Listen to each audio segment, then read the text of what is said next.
A verdade é que o Flamengo foi incompetente e conseguiu ser eliminado para ele mesmo.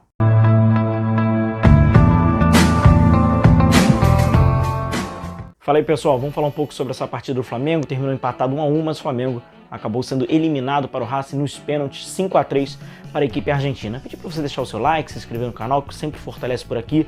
Vamos lá, antes de eu trazer para vocês algumas questões táticas do jogo, para a gente entender a leitura e a má leitura do Rogério Ceni, que eu acho que acaba interferindo diretamente em alguns quesitos. A gente vai ver um empobrecimento do Flamengo em alguns períodos de ideias, passa por algumas substituições, mas tem alguns pontos que a gente não pode deixar de não ressaltar e vale ser destacado.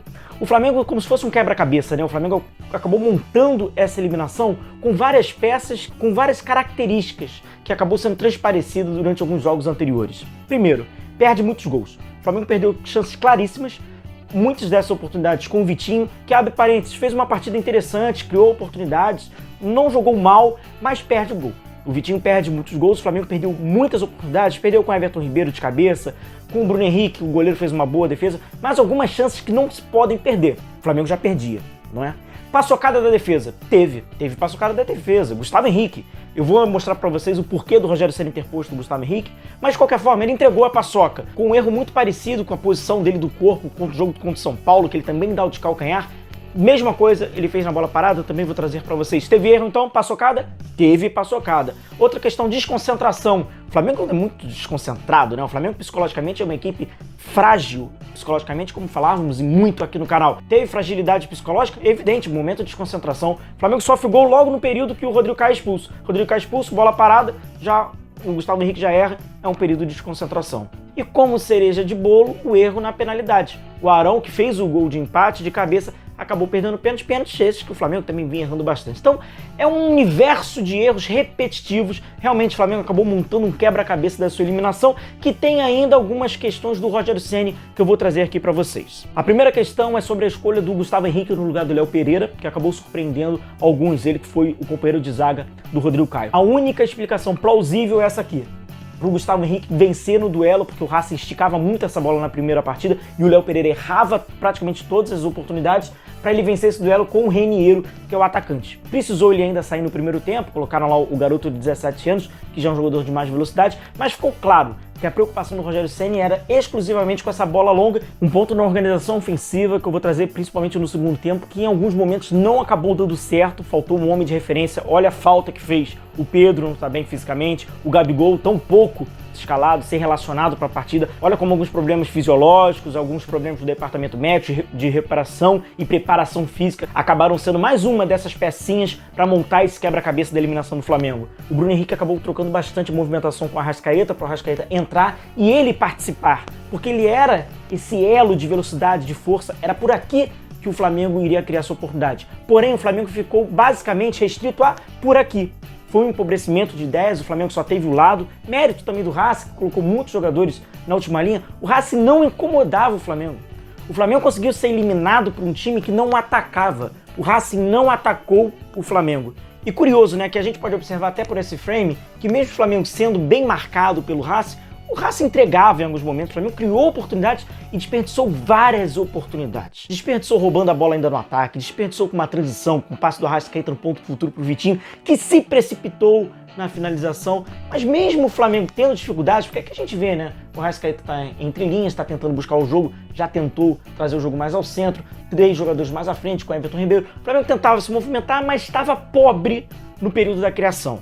Era meio que óbvio como o Racing iria parar o Flamengo, como o Flamengo iria se postar nos últimos terços. Mas de qualquer forma, o Flamengo conseguia criar oportunidades. Ritmo de jogo, né? Outro ponto, mas como já sabíamos, mas deveria realmente de apostar no Rodrigo Caio, que acabou errando, ele que vinha fazendo uma partida segura, tentou fazer uma intervenção ainda no primeiro tempo, de um carrinho ainda no círculo central, pegou apenas o jogador do Racing, e neste período, no segundo tempo, foi justo o segundo cartão amarelo da expulsão.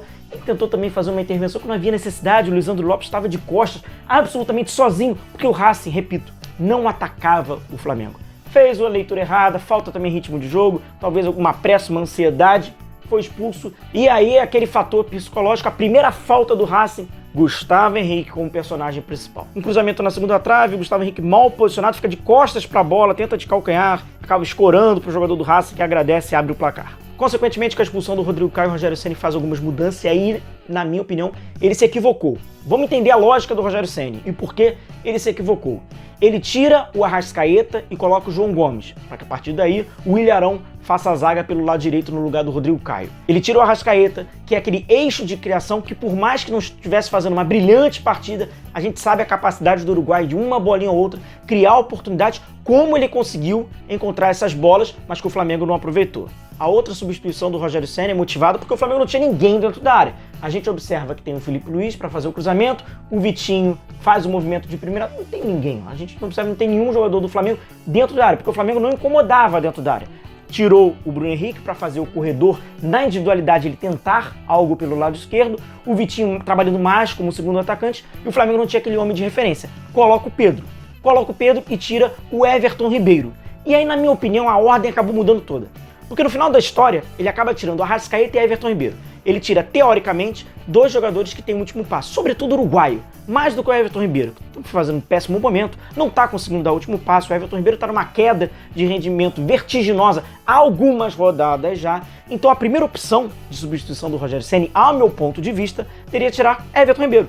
Tira o Everton Ribeiro, faz lá a substituição que ele queria, a gambiarra com o Arão, e mantinha o Arrascaeta. Em seguida, tira o Vitinho e coloca o Pedro, mesmo o Vitinho fazendo uma grande partida. Mas só que não pode tirar o Arrascaeta. O Flamengo sofreu muito com isso, não tinha esse homem para ligar na última bola. Apesar de tudo, o Flamengo consegue empatar no finalzinho, no escanteio cobrado pelo Diego, que também entra logo em seguida, na cabeçada, o Ilharão empata 1-1. O Ilharão, até aquele momento, era o herói da partida do Flamengo, levando para os pênaltis. O Flamengo acaba perdendo com o Arão, que bateu muito mal. Não é do Arão cobrar pênaltis, mas enfim, ele tentou lá fazer a cobrança. As outras opções também sabíamos que não eram certezas. O Racing mereceu na cobrança dos pênaltis, cobraram bem as penalidades e o Flamengo ficou pelo meio do caminho. E um caminho natural que a gente já sabe se segue no futebol é agora a diretoria tentar achar um bode expiatório, tentar caçar as bruxas. Mais do que jogador, mais do que treinador, eu acho que a própria diretoria tem que fazer uma autoavaliação, porque ela também está nesse balaio, também é culpada. Não são apenas os jogadores, não são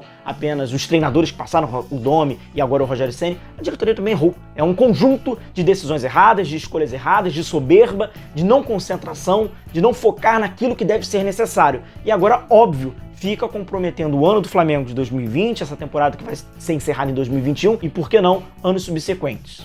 Para encerrar, pessoal, em linhas gerais, incompetência. O Flamengo foi incompetente, a gente tem que reconhecer a incompetência do Flamengo e o resultado é uma consequência.